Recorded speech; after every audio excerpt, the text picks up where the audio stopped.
Halo semuanya, pada kesempatan kali ini gue pengen bahas tentang The Grand Budapest Hotel, sebuah film drama komedi adventure yang dirilis pada tahun 2014 karya Wes Anderson, seorang sutradara yang namanya udah gak asing lagi ya, dan gak jarang kita dengar di kalangan audiens mainstream. Nah, sebelum gue lanjut, gue mau bilang dulu bahwa gue bakal ngebahas film ini dengan full spoilers, jadi kalau kalian yang gak mau kena spoiler, mending jangan nonton video ini dulu. Alasan kenapa gue pengen bahas tentang Grand Budapest Hotel itu adalah karena bulan lalu kita udah bahas banyak banget tentang film horor ya, dan itu semua berat-berat, serem-serem semua. Jadi gue pengen relax dulu, gue pengen bahas film yang menyenangkan lah untuk ditonton gitu ya. Jadi sebenarnya gue tuh belum pernah ngomong soal Wes Anderson di channel ini ataupun di akun Instagram Woodcock kayaknya ya.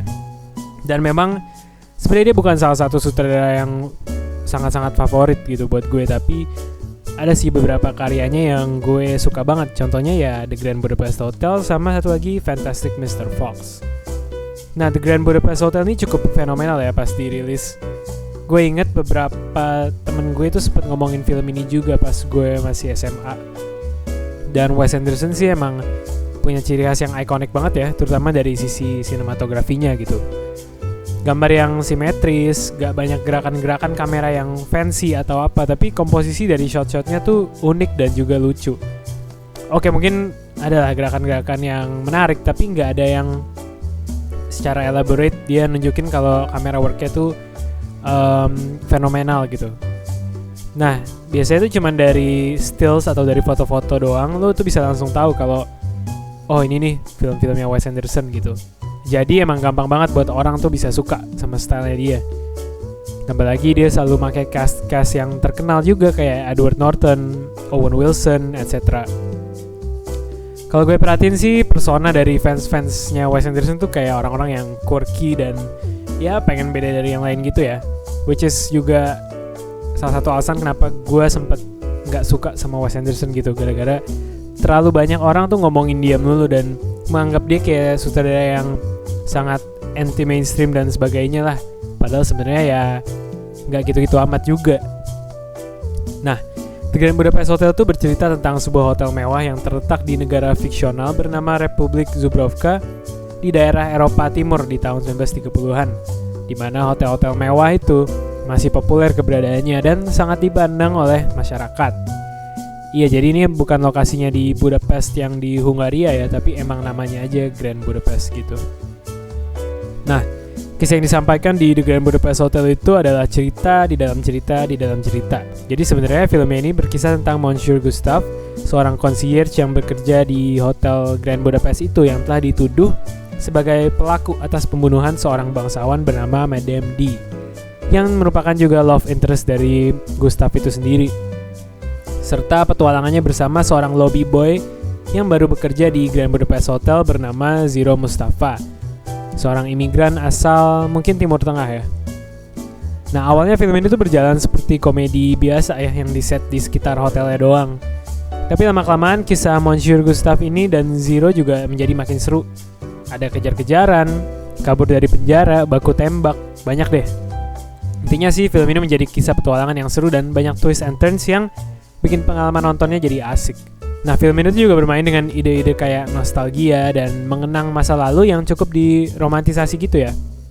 Secara emang cerita inti dari film ini tuh disampaikan sebagai kenangan yang dimiliki oleh si Zero Mustafa itu, karena beliau menceritakan kisahnya kepada karakter Jude Law di tahun 1968. Dan pada saat itu keadaan politik Eropa Timur sudah sangat berubah dengan munculnya komunisme yang pada akhirnya juga berdampak terhadap kondisi dari Hotel Grand Budapest itu sendiri. Dan juga cara penceritanya itu yang menggunakan flashback makin menambah rasa nostalgianya. Nah, Grand Budapest Hotel itu adalah salah satu film favorit gue ya, bahkan gue anggap ini sebagai salah satu comfort movies gue juga. Tapi gue baru sadar hal ini tuh belum lama-lama banget. Ya baru tahun ini lah. Waktu pertama kali gue nonton pas zaman SMA tuh entah kenapa film ini gak ngasih impression yang sangat kuat gitu ke gue. Namun beberapa bulan lalu tuh gue beli Criterion Blu-ray-nya dari Grand Budapest Hotel ya, gara-gara gue ngeliat review orang dan emang keren banget sih barangnya. Dan mungkin itu adalah rilisan Criterion yang paling bagus yang gue punya. Dan singkat cerita gue tonton filmnya dan wow, gue bener-bener lupa ternyata tuh filmnya seseru itu dan sebagus itu. Gue ngerasain berbagai macam emosi saat menonton, dari senang, sedih, ketawa, tegang, terharu. Jarang-jarang lah film, apalagi film-filmnya Wes Anderson ya, bisa ngasih experience kayak gini buat gue. Namun gak bisa dipungkiri, orang kalau ngomongin Wes Anderson tuh, apalagi di Grand Budapest Hotel, pasti bakal ngomongin tentang visualnya. Dan memang understandable ya, karena menurut gue secara visual film ini tuh sangat-sangat cantik, sangat indah. Dari sisi production design, gue gak bisa komplain apa-apa. Nonton film itu bikin mata gue puas banget. Mulai dari gedungnya Grand Budapest Hotel sendiri, itu udah gila banget ya. Mulai dari eksterior sampai interiornya, semuanya tuh rasanya kayak bisa gue sentuh. Hotelnya terasa hidup dengan cat tembok perpaduan dari berbagai jenis pink dan putih. Terus ada furnitur dan ornamen-ornamen dekorasi juga yang didesain dengan sangat detail dan sangat baik. Jadinya setiap frame terlihat sangat menarik gitu. Kalau nggak salah ini tuh juga mereka location scouting ke berbagai hotel di daerah Eropa Timur dan Eropa Tengah, tapi nggak ada yang cocok dan cukup memadai untuk dipakai buat syuting. Jadi akhirnya mereka pakai department store yang udah ditutup gitu di daerah Jerman, terus disulap menjadi Hotel Grand Budapest itu ya. Dan menurut gue dapet banget sih ya kesan mewah dan megah dari hotelnya itu. Gue langsung bisa merasakan bagaimana suasana di hotel itu. Dan bahkan bukan cuma di lobi, tapi juga di tempat permainan air panasnya, terus di kamar-kamarnya, bahkan di ruang tidur untuk pekerja-pekerja di hotel itu. Nah, selain itu juga ada banyak tempat dan lokasi lain yang memorable ya. Kayak contohnya aja dapurnya Mendels, terus monasteri atau gereja di atas gunung itu, sampai penjara tempat Monsieur Gustave tuh ditahan. Tapi kalau gue boleh jujur sih, kayaknya gue suka banget semua set design di setiap lokasi di film ini deh. Dan gue harus apresiasi world buildingnya sih. Film ini tuh film yang sangat bergantung dengan world buildingnya, dan gue rasa film ini berhasil ngebangun sebuah dunia yang terasa nyata dan megah. Bisa bikin audiensnya itu sangat immersed ke dalam dunianya, dan gue itu merasa seperti gue bagian dari semua yang terjadi di layar. Dan itu berkat dari attention to detail dari Wes Anderson ya menurut gue. Mulai dari benda-benda kecil kayak lukisan, makanan, sampai parfum tuh ada perannya di film ini ya. Tiap kali gue lihat kue Mendels itu, gue langsung ngebayangin gitu rasanya seperti apa. Dan aroma layer de panache kesukaan Monsieur Gustave tuh juga hampir bisa gue cium. Dan kalau lo belum tahu, setiap tulisan yang ada di film ini tuh ditulis sama Wes Anderson-nya sendiri ya. Kayak di koran atau artikel, atau benda-benda apapun deh yang ada tulisannya, itu dia yang tulis, yang bukan cuma asal-asalan doang, tapi ditulis beneran. Dan emang kelihatannya sih orangnya detail banget ya. Nah, terus di sini gue ngeliat juga kalau production design-nya sangat membutuhkan banyak effort ya. Kelihatan banget dari penggunaan miniatur juga. Gak mungkin bisa tuh mereka bikin eksterior hotelnya pakai hotel beneran ya. Jadi mereka menggunakan miniatur, dan itu menurut gue lucu juga sih kalau gue nonton dari behind the scenes-nya.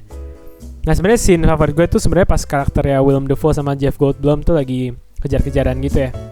Apalagi dimulai dari yang karakternya Willem Dafoe ngelempar kucingnya Jeff Goldblum keluar jendela, dan Jeff Goldblum tuh kayak dengan ekspresi kagetnya dia ngomong kayak, "Did you just throw my cat out the window?" Dan itu bikin gue ketawa terus setiap kali gue tonton film ini. Nah, kemudian pas lagi kejar-kejarannya itu ya, menurut gue ini dari sisi koreografinya, sinematografinya, editingnya, semua tuh bener-bener gila banget ya. Gue tuh ikut deg-degan juga, apalagi kalau diiringi sama skornya yang nambah rasa danger ya, atau bahaya gitu. Menurut gue ini adalah suatu scene yang sangat kreatif, pinter, dan menarik juga. Bahkan sampai di akhir scene itu yang jari-jarinya Jeff Goldblum kepotong itu juga ada rasa seremnya juga ya. Dan intinya gue suka banget ya sama arahannya Wes Anderson di scene ini. Nah, jadi sebenarnya ya gue nggak pernah bosen gitu dibawa sama sutradaranya dari lokasi ke lokasi ngikutin petualangannya Monsieur Gustave dan juga Zero di sepanjang film ini ya.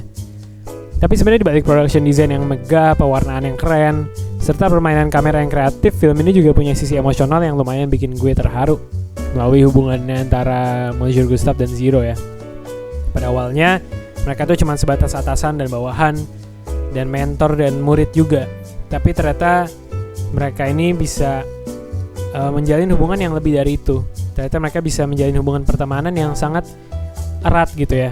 Dan ini baru disadari oleh Monsieur Gustave setelah ia sempat marah-marahin Zero gara-gara dia lupa bawa disguise dan parfumnya saat mereka kabur dari penjara.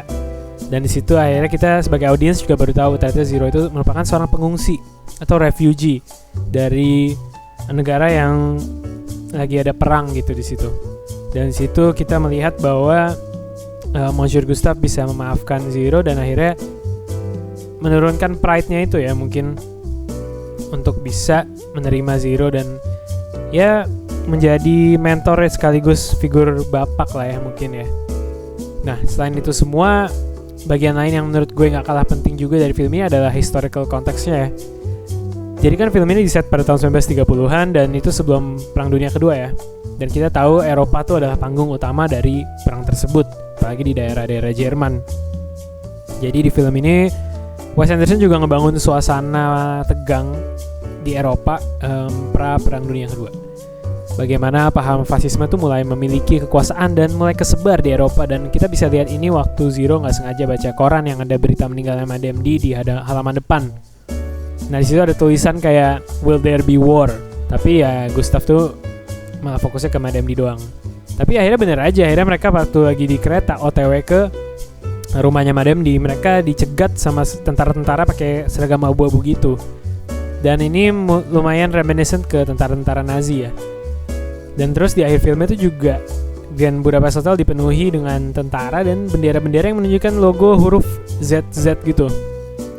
Ya ini sih obvious banget ya, reference ke logo SS milik Nazi. Tapi ini sebenarnya agak terasa kayak parodi juga sih. Tentara-tentara ini rada konyol juga pembawaannya, apalagi dipimpin oleh Edward Norton yang karakternya cukup kocak gitu ya.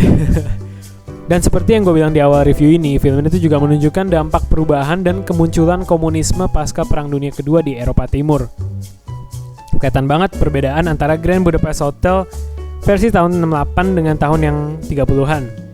Di tahun 30-an tuh warnanya dominan pink dan ngejreng banget ya, mulai dari eksterior hingga interiornya, dan jadi itu menambah kesan eksentrik gitu. Sedangkan di tahun 68 warna-warna yang digunakan untuk hotel itu lebih datar dan membosankan. Mungkin bisa dibilang lebih konservatif ya. Selain itu suasananya juga udah gak megah sama sekali. Tempatnya sepi banget dan gak sibuk kayak dulu. Jadi udah agak menyedihkan gitu sih kalau gue lihat kondisinya. Dan kita pun pasti berpikir ya, buat apa Zero Mustafa masih memiliki hotel itu? Kenapa dia gak jual aja? Dan ternyata dia nyimpan hotel itu untuk mengenang Agatha, orang yang sangat ia sayangi di film ini. Jadi ya pada akhir filmnya terdapat kesan bittersweet gitu ya. Gue sih ngerasa senang sekaligus sedih juga gitu dengan adanya kenangan yang sangat indah gitu ya, yang udah gak bisa dirasain lagi oleh si Zero Mustafa itu tentang Grand Budapest Hotelnya. Gitu sih. Mungkin itu aja yang bisa gue bahas tentang The Grand Budapest Hotel pada video kali ini. Kalau ada yang kurang atau salah gue minta maaf, dan terima kasih juga buat kalian yang udah nonton dan dengerin gue ngomong, gue appreciate itu banget. Jangan lupa kalian like video ini dan subscribe juga ke channel kita, komen juga di bawah film apa yang kalian mau gue review berikutnya. Oh ya, jangan lupa follow Instagram kita juga ya @woodcock.tv. Thank you guys.